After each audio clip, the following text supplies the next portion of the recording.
제가 저 뒤쪽에 있을 때는 못 봤던 우리 찬양대 얼굴들이 다 보이니까 이렇게 웃음이 좀 나오더라고요. 이제 좀 약간 앞에서 니까 또 다르구나 하는 생각을 좀 하게 되었습니다. 너무 이렇게 자세하게 보이니까 반갑네요. 제가 오늘 주일날 이렇게 예배 섰는데 사실은 일주일 전부터 고민이 되더라고요. 아이고 큰일 났다. 막상 다가올수록 오늘 새벽은 새벽대로 또 고민이 되고 아이고 점점 다가오고 있다.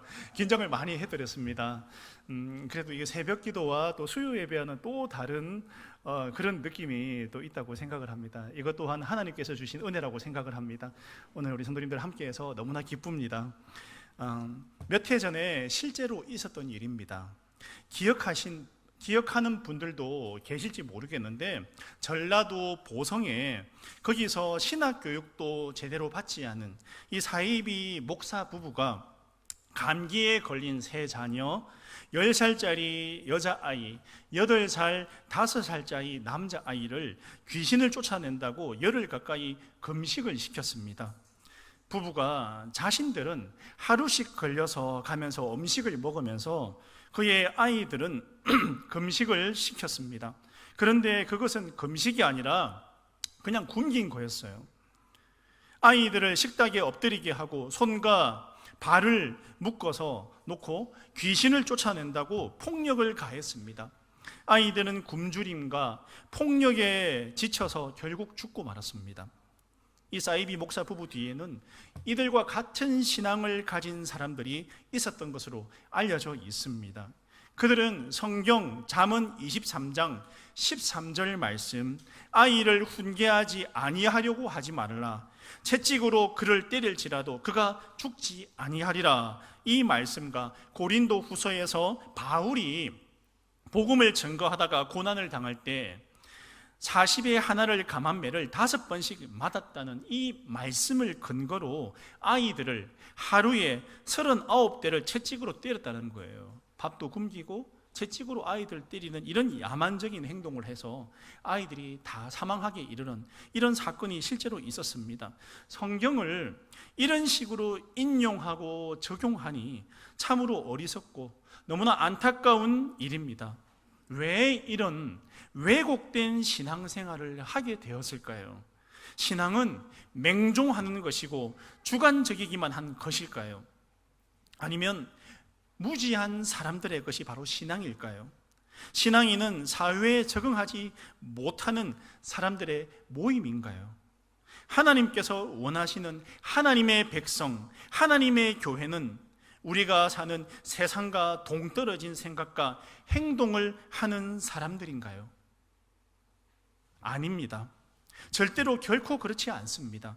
하나님은 하나님을 믿는 사람들이 세상 사람들보다 더 정상적인 모습으로 행동하고 참 인간의 마음과 정신을 가지고 정말 본이 되는 삶을 살기를 원하십니다. 우리의 주관적인 것이 시간이 지나면서 객관적으로 모든 사람들에게 정말 인정받고 도리어 옆에 있는 다른 사람들에게 감동을 주는 삶이 되는 것이 기독교의 궁극적인 신앙입니다. 기독교인은 예수님을 통해서 하나님의 성품을 닮아서 거룩한 삶을 사는 사람들입니다. 바울 서신들이 대체적으로 다 그렇습니다. 에베소서는 성숙한 교회, 성숙한 성도들의 모습을 더욱 분명하게 말씀하고 있습니다. 에베소서 1장에서 3장까지 내용은 우리가 무엇을 믿고 있는지, 우리가 믿는 것이 무엇인지에 대한 그 내용을 잘 설명하고 있습니다. 즉 예수님을 통해서 하나님께서 주시는 은혜로 말미암아 내가 구원에 이르게 되는 그 진리를 사도 바울이 에베소서 서론 부분에 1장에서 3장 부분에 이야기를 하고 있고요. 그리고 뒤에 이어지는 4장과 6장까지에서는 예수님을 믿는 사람으로서 이 세상에서 어떻게 살아가야 하는가에 대해서 말씀하고 있습니다. 하나님을 믿는 사람으로서 갖추어야 할 신앙의 성품, 그리고 우리가 일상생활에서 만날 수 있는 부부 간에 어떻게 살아가야 하는가, 부부를 어떻게 대해야 하는가, 부모와 자식 간의 관계는 어떻게 해야 되며, 이웃 간에는 어떻게 해야 되며, 직장에서 상사와 부하 사이에는 어떻게 살아가야 하는지에 대해서 전반적인 우리의 삶의 인간적인 관계에 대해서 잘 풀어서 설명하고 있습니다. 신앙생활은 알아들을 수 없는 해괴한 말을 하고 가정과 일상생활을 뒤로 하고 어느 특정한 장소에 가서 광신적인 모습으로 살아가는 것이 아닙니다. 이게 신앙생활이 아니에요. 지극히 정상적으로 세상 사람들보다 더 성숙하게 하나님 말씀을 중심으로 가정과 직장과 이웃을 올바로 세워나가는 그런 사람들입니다. 하나님의 말씀대로 우리가 살면 세상 사람들로부터 왕따를 당하고 배척당하는 것이 아니라 세상 사람들로부터 인정받고 존경받는 그런 삶을 살게 됩니다. 한국 기독교가 이런 상황이 아니라면 우리에게 분명히 문제가 있는 것이라는 거죠. 하나님이 크리스찬들을 이 땅에 세우시고 각 지역의 교회를 세우실 때에는 그 교회를 통해서 하나님의 뜻이 세상 속에 정말 잘 아우러져서 전달되고 그 많은 사람들에게 자연스럽게 복음이 전해지는, 나의 삶과 나의 마음과 나의 행동을 통해서 그 사람들에게 자연스럽게 복음이 전해지는, 그것을 원하시는 것이지 우리의 모습을 통해서 교회를 떠나가고 교회를 배척하는 것이 아니라는 사실입니다. 다만 우리가 그렇게 살지 못해서 그렇지 우리의 신앙과 믿음에는 문제가 없습니다. 에베소 교회는 바울이 선교 활동을 하는 가운데 가장 애착을 많이 가졌던 그런 교회였어요. 에베소서는요, 바울이 로마 감옥에 갇혀 있을 때 나이가 60이 넘어서 죽을 날이 이제 자기에게 임박해 오고 있음을 느끼고 있을 때, 이제 내가 머지않아 죽음을 맞이하겠구나 라고 느낄 때 그때 쓴 책입니다. 그렇기 때문에 이 에베소서의 내용은 바울이 자신의 삶으로, 경험으로 고백한 가장 농익은 성숙한 믿음의 세계를 표현한 것입니다. 바울은 이 에베소서를 쓰면서 자신을 하나님의 뜻으로 말미암아 그리스도 예수의 사도 바울이라고 소개하고 있습니다. 그는 자신을 그리스도 예수의 사도 말하고 있습니다. 사도라는 말을 헬라어로 아포스톨로스라고 말하고 있습니다. 이는 파견하다, 보낸다라는 의미를 가지고 있다라는 거예요. 어떤 특별한 임무를 받아서 수행하기 위해서 파송받는 사람을 사도라고 하고 있습니다. 바울은 자신이 하나님으로부터 부름을 받아서 예수님의 복음을 전하도록 부름을 받았다는 것을 정확하게 알고 고백을 하고 있습니다. 여러분, 바울 어떻습니까? 어떤 인물이었습니까? 처음에 우리 기독교를 그렇게 핍박하던 인물이었지 않습니까? 이 사람의 갑자기 내가 하나님 예수 그리스도의 사도다 얘기하면 어떻겠습니까? 어제만 하더라도 우리를 그렇게 핍박한 인물이 오늘은 내가 예수 그리스도의 사도다, 그렇게 믿으시나요? 쉽지 않습니다. 바로 거기에 대한 내용이 나오고 있다는 것입니다. 이게 뭐냐면은 이것을 우리는 소명의식이라 불러요. 내가 주님으로부터 보내심을 받은 사람이고 주님으로부터 사명받은 사람이다. 소명의식이 우리에게 있어야 되는 것입니다. 내가 하나님으로부터 부름을 받았다는 것에 대한 확신입니다. 이것을 소명을 받은 당사자의 확신이 가장 중요합니다. 내가 교회 직분을 받을 때도 내가 이렇게 부름을 받았고 주님이 나를 이렇게 사용하시기를 원하신다는 그 확신이 있어야 된다는 거예요. 내가 하나님으로부터 주의 종으로, 주의 자녀로 부름을 받았는지에 대한 확신이 없으면 어떤 일도 제대로 할 수가 없습니다. 그런데 이 주관적인 확신, 내가 주님을 어느 때 만났고 내가 주님의 자녀가 되었고 내가 예수쟁이가 되었다는 이 확신과 함께 또 한 가지 확인해야 하는 것이 바로 객관적인 확신이에요. 객관적인 확신. 그것은 교회를 통해서, 주변에 있는 성도들을 통해서 확인이 되는 것입니다. 바울의 사도직은 그가 예수님을 만났다는 매우 주관적인 영역으로부터 시작되었잖아요. 조금 전에 제가 말씀드렸지만은 바울이 다메섹 도상에서 어느 날 갑자기 성도들을 잡으려고 가는 길에 예수님을 만났지 않습니까? 주관적인 확신이에요. 주관적으로 내가 예수님 만났습니다. 그러나 그가 사역하는 과정을 통해서 초대교회의 모든 교회가 그의 사도직을 인정하게 되었다는 거죠. 처음에 아까 말씀드렸다시피 이게 인정이 될까요? 인정이 안 돼요. 그 사울이 어떻게 예수님의 사도가 되느냐는 말씀입니다. 말이 안 되거든요. 그런데 이것은 굉장히 놀라운 사건입니다. 왜냐하면 모든 사람들이 그의 사도직의 권위에 순종하게 되었다는 거예요. 그 사울을 바울로 받아들이기까지 시간이 필요했지만 결국에는 주변에 있는 모든 그리스도인들이 사도 바울, 그를 사도로 인정하게 되었다는 거예요. 이것은 그가 열심히 사명을 가지고 뛴 이유도 있지만은 그 위에 하나님의 역사가 있었다는 것도 있습니다. 그가 비록 교회를 핍박한 전례가 있었지만 그의 사도직은 그의 사역, 그가 하는 말과 그가 하는 행동, 모든 모습을 통해서 객관적으로 모든 성도들에게 인정이 되어야만 했던 것입니다. 이것이 필요한 겁니다. 한 사람이 목사가 되기 위해서 신학교를 가는 것은 매우 주관적인 선택입니다. 그런데 이 목회자가 되기 위해서 자신이 하나님으로부터 복음을 위해서 부름받았다는 확신이 매우 중요합니다. 그러나 이 주관적인 고백 이상으로 중요한 것이 있습니다. 그것은 객관적인 확신이에요.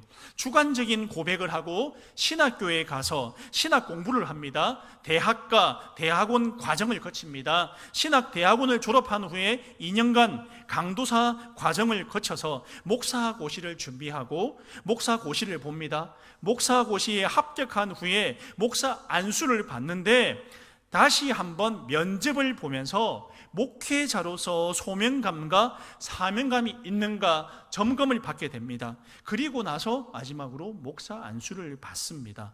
정상적으로 목사가 되려면 7년이라는 적지 않은 이 학문의 과정과 2년의 수련의 과정, 목사고시를 그리고 나서 합격하고 교회로부터 교회의 지도자로서의 인정을 받을 수 있는 안수를 받게 됩니다.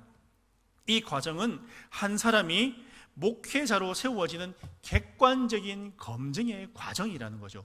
내가 하나님으로부터 소명받았다 한다고 목사가 되나요?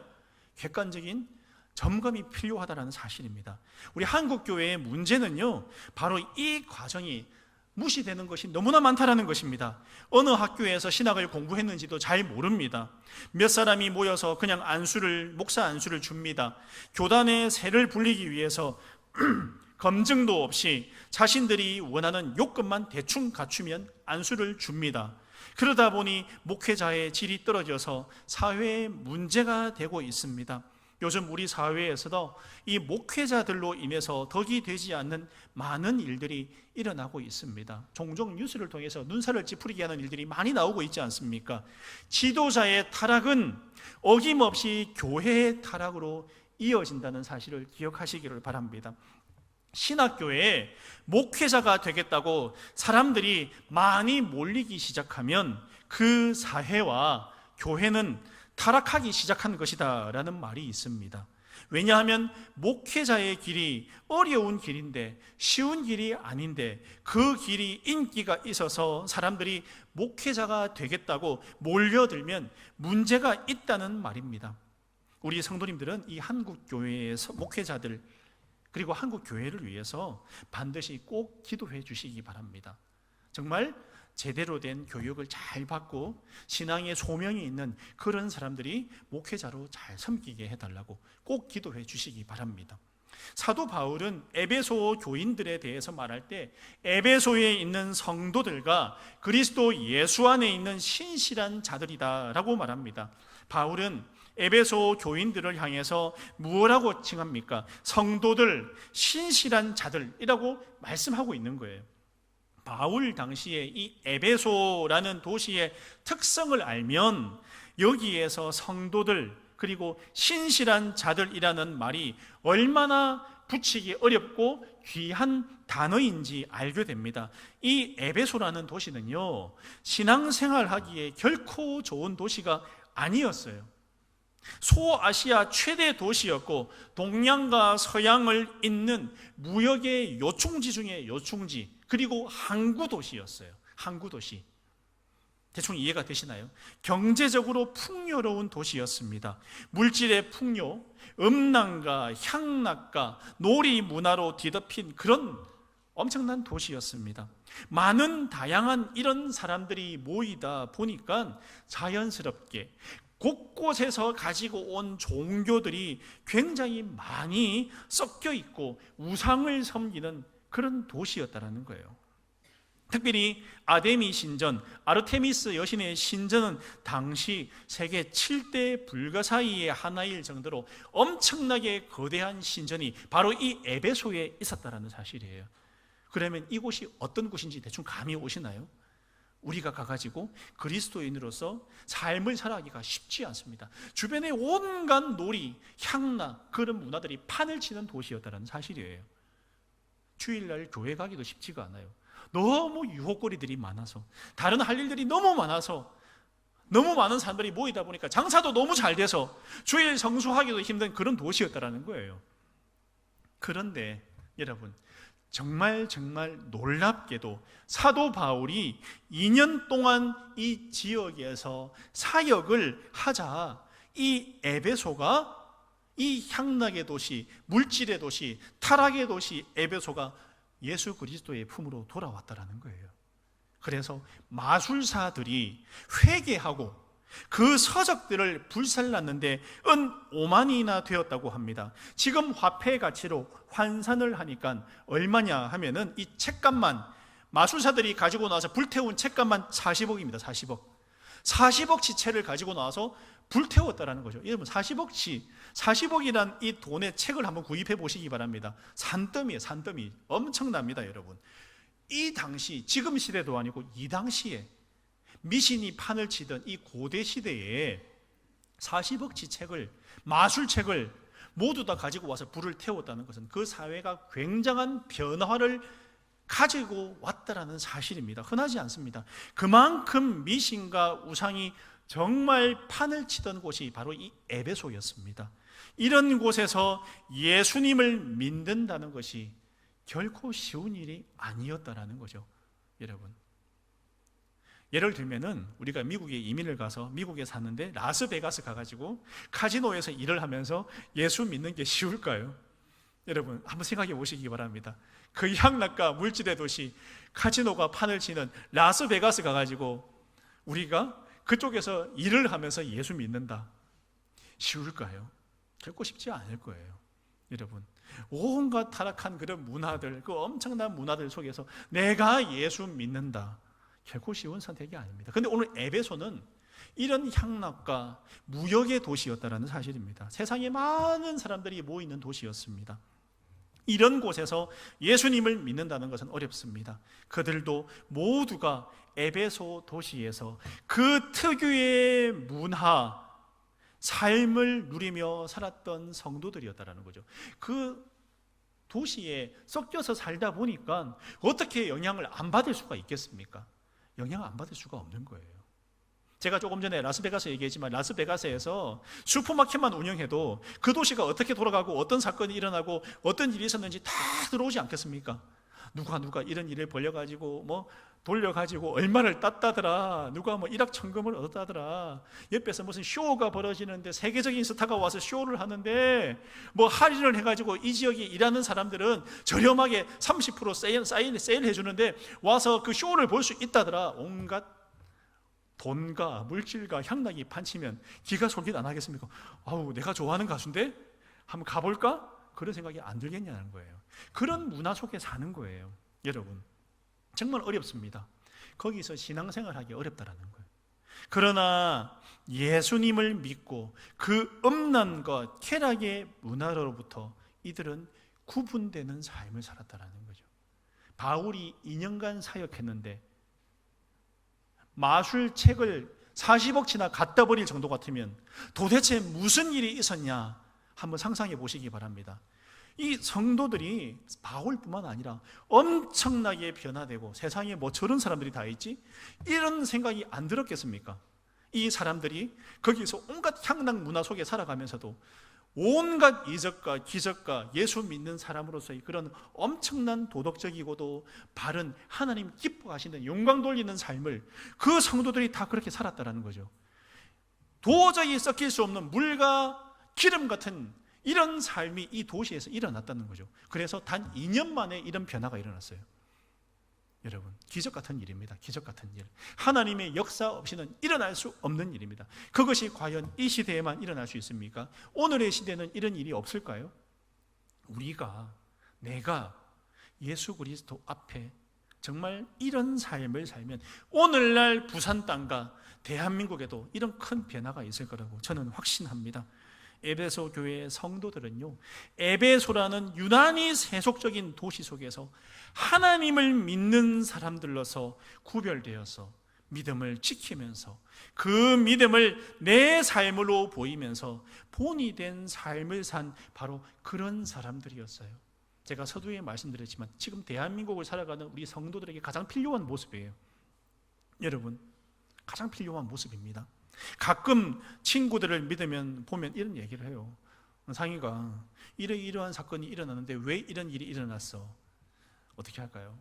먼저 하나님 앞에 기도를 합니다. 속으로. 하나님, 이 친구가 마음이 이렇게 강팍하지 않게 도와주시고, 제가 이렇게 설명을 하거나 기도로서 얘기를 하면은 그 말을 잘 알아듣게 해주세요. 간절한 기도가 나오더라고요. 가끔 불신 친구들이 많이 있거든요. 그래서 물어봐요, 저한테.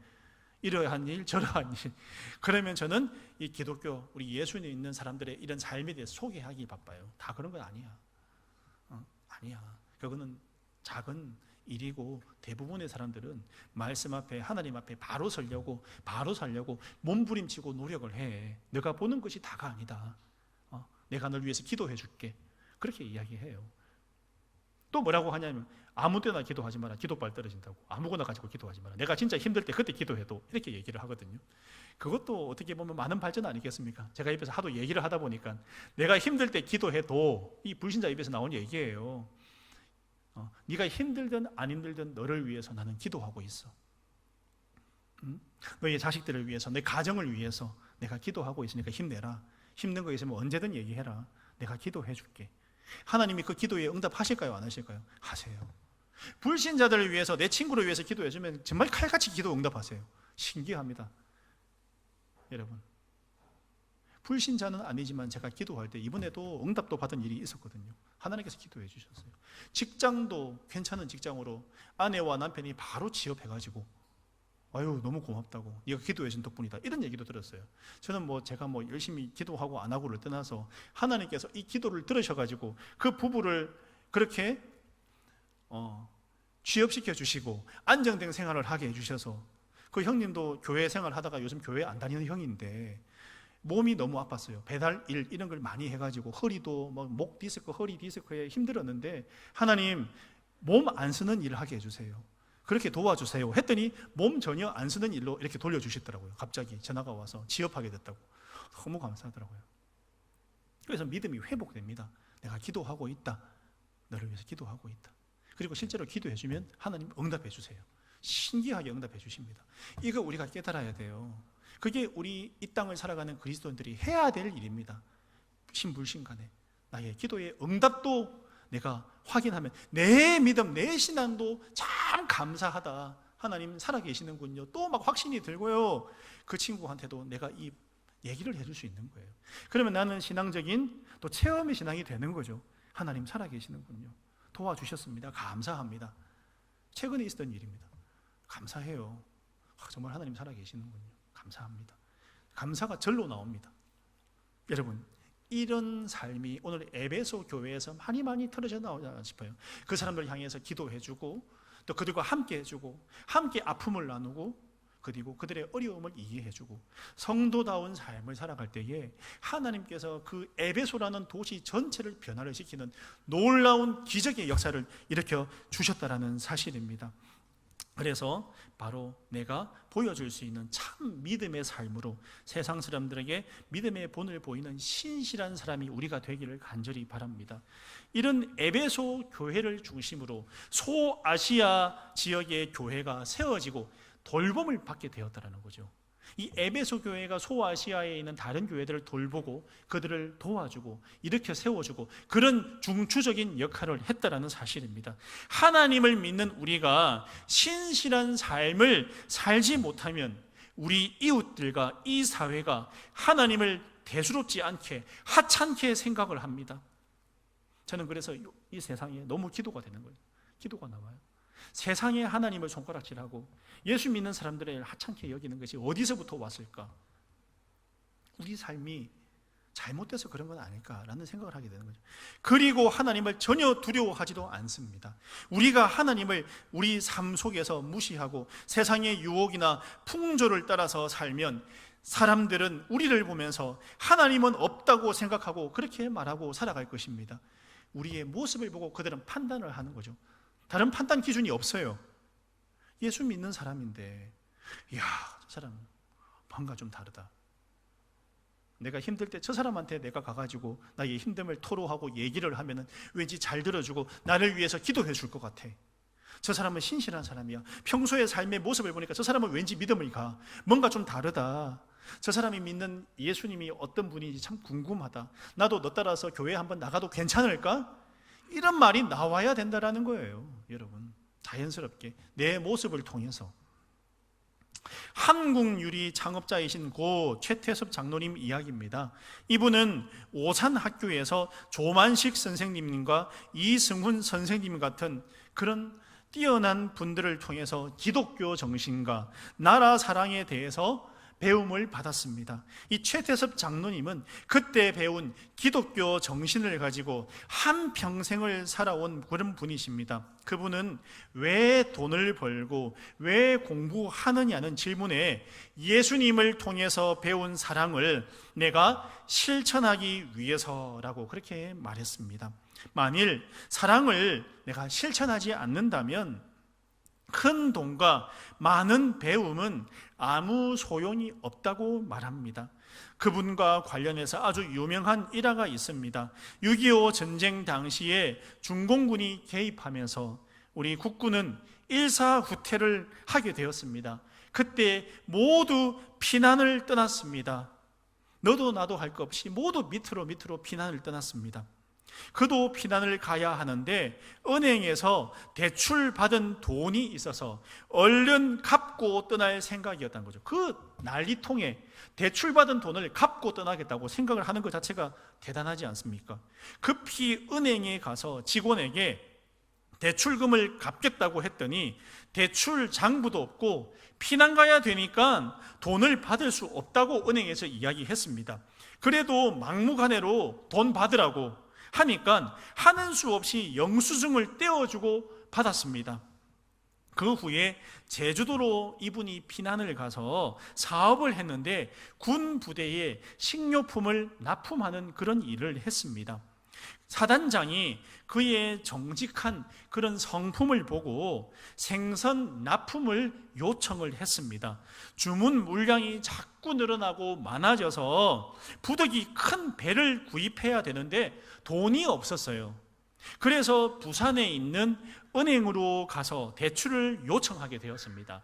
담보도 없고 전쟁통이라 돈을 못 빌려준다는 답변을 받은 거죠. 이제 큰일 났지 않습니까? 사업을 해야 되는데 돈을 못 빌려준다니까 포기하고 나오려고 하다가 혹시 하는 마음에 일사후퇴 당시에 대출금 갚은 것이 잘 정리되고 잘 처리가 됐는지 그것을 확인해 보려고 영수증을 보여주고 확인해 달라고 했더니 은행원이 깜짝 놀랐습니다. 그러면서 엄청 반가워하면서 아, 바로 그분이시군요.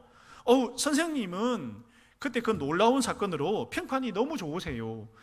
직접 뵙게 돼서 너무너무 반갑습니다 하고 그렇게 이 최태섭 장로님에게 이야기를 하더랬습니다. 그러면서 은행장님을 제가 만나게 해드리겠습니다. 은행장님 만나시면 됩니다.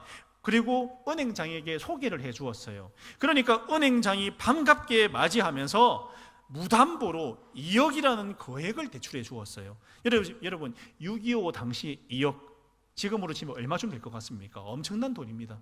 여러분 6.25 전쟁 당시 2억이라는 거액을 무담보로 대출해 준 이 기적 같은 일이 일어난 거예요. 그 돈을 가지고 사업을 해서 크게 성공을 합니다. 이렇게 해서 한국 유리의 창업의 기초가 마련되었다고 합니다. 이 최 장로님은 하나님 앞에서 정말 정직을 실천하고 신불신간의 그런 삶을 사셨어요. 하나님 앞에 내가 하나님 믿는 사람으로서 어떤 삶을 살아가야 되는가를 몸소 보여준 그런 분이었습니다. 그분은 항상 자신을 뭐라고 했냐? 예수 그리스도의 사랑에 빚진 자다. 예수님의 사랑에 빚진 자라서 나는 이런 삶을 살 수밖에 없다. 그렇게 말을 했습니다. 그분의 삶이 믿는 사람들에게는 물론이고 믿지 않는 사람들의 눈에도 성도로 보였다라는 거예요. 여러분, 성도로 보였어요. 성스러운 하나님의 사람, 신실한 믿음의 사람으로 보였다라는 겁니다. 그분의 신실한 믿음의 삶을 보고 믿지 않은 사람들이 하나님을 만나게 되었다는 거죠. 이분을 통해서 얼마나 많은 사람들이 예수 그리스도에게로 돌아왔는지 모릅니다. 그분의 삶을 통해서, 그분의 회사를 통해서, 그분의 주변에 많은 사람들이 하나님을 믿게 되고 돌아오게 되었다는 사실이에요. 그분의 신실한 믿음의 삶을 보고 많은 사람들이 돌아왔습니다. 그리고 믿음의 세계를 발견하게 되었습니다. 주관적인 것과 객관적인 것이 함께 하나가 될 때에 성숙한 믿음의 본이 되는 것이 아니겠습니까?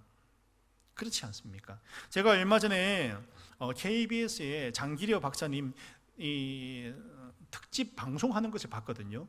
그게 작년 가을쯤인가 했더랬습니다. 이렇게 장기려 박사님, 성산 장기려 박사님 삶에 대한 것을 KBS에서 했어요. 이렇게 다큐멘터리식으로 1부, 2부 나눠서 했던가? 아마 그랬던 것 같은데 제가 쭉 봤어요. 자, 그분이 우리 넣고 있는 뭡니까? 지금 의료보험, 국민 의료보험 이거 만드신 분이잖아요. 우리 국민들에게 해주고 놓고 이거라도 해야겠다고 그렇게 모든 걸 틀어붓고 국가에 해서 이걸 주창하시고 이걸 만드신 분이거든요. 대단한 분이지 않습니까? 전 국민의 존경을 받는 바로 그런 분이신데 또 우리 고신의 모태가 된 바로 저기 보건병원의 장립차 되시지 않습니까? 굉장한 분이시더라고요. 그러면서 보면서 너무나 가슴이 뜨겁고 바로 우리의 삶이 이러해야 되지 않는가. 불신 친구들은 모르지만 또 그들에게 또 설명도 해주었어요. 장기려 박사님에 대한 설명, 그리고 보건병원의 창립자 되시고 정말 불쌍한 사람들에게 돈 받지 않고 몰래 치료받게 해주신 그런 일화까지도 설명을 해 주었습니다. 정말 감동이고 우리의 삶이 그래야 되지 않은가. 바로 주관적인 것, 내가 예수 믿는 것, 내가 예수님 믿게 된 그 사건과 객관적인 것, 주변에서 나를 어떻게 보는가, 나의 믿음, 나의 신앙을 어떻게 바라보는가의 것, 그것이 하나가 될 때에 정말 우리는 예수 믿는 사람의 삶을 살게 된다는 거죠. 여러분 이거 반드시 기억하시기 바랍니다. 내가 예수 믿고 지금까지 잘 살아왔다. 물론 좋습니다. 잘 살았죠. 그런데 내 주변에 있는 사람들에게도 그런 모습을 보이면서 오늘 에베소 성도들이 2년간 도대체 어떻게 했길래 에베소라는 도시가 변화되었는가? 우리가 바로 그런 모습을 보일 때에 우리 주변이 변화되고 한국교회, 우리 한국이 변화되는 역사를 맛보게 될 거라고 생각을 합니다. 하나님께서 우리 한국교회를 이끌어서 한국을 이끌어서 저 북한 땅도 분명히 변화시켜 주시고 남북 통일도 이루게 해 주실 거라고 믿습니다. 먼저 우리가 변화되어야 돼요. 한국교회가 변화되어야 됩니다. 이것을 꼭 기억하시기를 바랍니다. 말씀을 맺겠습니다. 오늘날 한국교회가 이 사회에 어떤 영향을 미치고 있습니까? 최근 코로나19라는 전대민문의 사건으로 어려운 가운데 어려움을 많이 겪어왔고 지금 이 자리까지 오고 있지 않습니까? 그동안 2, 3년간에 걸쳐서 정말 숱한 사건들이 우리에게 많이 있었지 않습니까? 이전에 몇십 년 동안 단 한 번도 겪어보지 못한 그런 일들을 지금도 겪고 있고 이 자리에 우리도 마스크를 쓰고 앉아있지 않습니까? 이런 일이 있었습니까? 한 번도 없었지 않습니까? 그 2, 3년 사이에 우리 기독교도 많은 변화를 겪었습니다. 많은 고난을 겪었고요. 많은 어려움도 또한 겪었습니다. 우리 사회가 믿음을 가진 우리들에게 원하는 게 뭔가 정말 심각한 고민과 심각하게 돌아보는 그런 시간이 되었다고 생각을 합니다. 한국 교회에 세상이 불신자들이 하나님께서 요구하는 것이 무엇인가? 그것은 사람들이 보고자 듣고자 하는 것은 대형 교회, 큰 믿음을 가진 지도자, 화려한 스펙을 가진 목회자, 신령한 믿음의 세계를 자랑하는 그런 사람들이 아니라 하나님을 믿는 믿음을 신실한 삶으로 보여주는 성도라는 거예요. 그게 아니라는 겁니다. 이전까지는 이런 것들이 대단하다고 여기고 거기에 우후죽순 따라가고 왔다 갔다 한 것이 우리의 신앙이라면 지금은 그렇지 않습니다.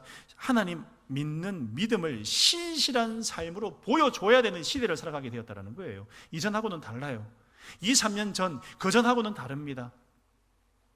어디 유명한 목사가 있더라, 어디 신령한 사람이 있더라, 우후죽순 따라가고 그렇지 않았습니까? 어디 가면 부흥하더라. 그게 진정한 부흥인가요? 저는 그렇게 부흥이라고 생각하지 않습니다. 우리 사회, 오늘 에베소 교회 같은 이런 게 부흥이에요. 이게 부흥입니다. 사회적인 변화가 있어야 돼요. 우리의 모습을 통해서 우리 주변에 있는 사람들에게 예수 믿는 사람이라는 말이 전해져야 되고, 그게 변화지. 어떤 교회에 얼만큼 부흥했다, 그 부흥이 맞습니까? 저는 아니라고 생각해요. 여러분, 그냥 수평 이동이 되고 어느 교회에서 어느 교회로 이동해가지고 그 교회가 인원이 많아진다고 그게 부흥인가요? 그거 부흥은 아니라고 생각을 합니다. 진정한 부흥은 나로부터 시작해요. 나의 모습, 나의 삶, 나의 생각, 내가 얼마나 올바른 그리스도인으로서의 삶을, 오늘 하루를 살아가는가. 내가 오늘 아침 눈 뜨고 일어나서 주님 앞에 기도할 때에 오늘 하루를 살아가면서 내가 만나는 모든 사람에게 하나님의 복이 전해지게 해주시고, 나의 입을 열어서 주님의 복음이 전해지게 해주시고, 정말 주님이 만날 만한 사람을 만나게 해주시옵소서. 이런 기도가 오늘 하루 시작 나오고, 오늘 밤 잠들 때에 오늘 하루 나를 지켜주셔서 감사합니다. 나를 통해서 하나님이 욕을 듣는, 하나님에게 해가 되는 일이 일어나지 않게 해주시니 너무나 감사합니다. 내가 그리스도인 삶을 내일부터 더 많이 살아가게 해주시옵소서. 이런 기도가 나와야 되지 않겠습니까? 그게 진정한 부흥의 시작이라고 생각을 합니다. 제가 성도들에게 자주 항상 하는 말이 있는데, 저 사람이라면 정말 믿을 만해, 저 사람이라면 내 속마음을 얘기해도 괜찮을 것 같아. 바로 이거예요. 이렇게 인정되는 믿음의 사람들이 많을 때 세상은 바로 그런 우리를 통해서 하나님을 보고 하나님을 만나게 될 것입니다. 하나님은 오늘도 교회들을 통해서, 성도들을 통해 영광 받으시기를 원합니다. 그리고 교회와 성도를 통해서 하나님의 은혜와 평강을 우리를 통해서 전하기를 원하신다는 거죠. 우리가 그런 그릇이 되어야 돼요. 하나님으로부터 은혜와 평강이 세상을 향해 전해지는 그런 축복의 통로, 축복의 그릇이 되어야 합니다. 하나님께서 이런 우리에게 부어주실 줄 믿습니다. 우리 남산은혜 교회 성도들이 이 지역에서 우리들이 더불어 살고 있는 우리 이웃들 속에서 신실한 믿음의 사람으로 인정받는 삶이 되기를 간절히 바랍니다. 하나님께서 그분의 나라를 확장하는 일에, 하나님의 복음이 전해지는 그 일에 내가 걸림돌이 되는 모습이 아니라 나의 모습, 바로 하나님의 나라를 위해서 귀하게 쓰임받는 그런 목회자와 성도와 교회와 우리 가정이 되기를 주님의 이름으로 축원합니다. 아멘. 오늘 말씀을 생각하면서 우리가 함께 기도하기를 바랍니다. 기도하면서, 말씀 생각하면서 기도하기를 바랍니다. 기도하시